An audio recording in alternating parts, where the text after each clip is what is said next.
Well, I had a telephone call with Stephen Odell, who was head of Ford Europe, the day before the public announcement, but of course by then the matter had already leaked into the media. I think it was on Sky and the BBC. I don't know quite how it got there. So I was aware this was coming, but it was only the day before the official announcement that ministers were told about this. So I think people felt very let down, and I think I felt let down that we didn't get more notice. I think we should have done. But I've tried to find out what led to this decision. I did challenge it when I spoke to the head of Ford Europe, and their explanation was that the market in Europe, not in Britain, the market in the Eurozone has collapsed very quickly. I mean, there is a real economic crisis going on there. They had to make decisions quickly. They were losing money hand over fist.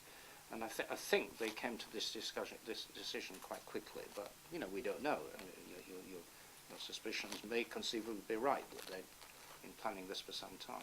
So So you knew nothing about this when you set aside this money for the plant in Essex, did you? No, absolutely not. No. Well, it's not just Essex; it's the whole engine production that involves Bridgend as well as Dagenham. If you knew that Ford were going to take this action and close the Southampton plant down, would you have signed off that money for the Essex plant? Well, we would have certainly gone back to Ford and asked what on earth is going on here, but in terms of the actual process, we had to judge their application on its merits, and as we did with all the other companies, when we make a regional growth fund allocation, we look at individual projects. We don't sit down with the company and say, well, you know, let's look at all your other operations in Britain and work out what you're doing.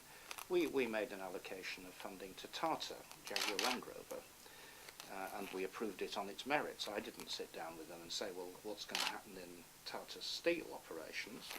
No, so that's not the way that this process works.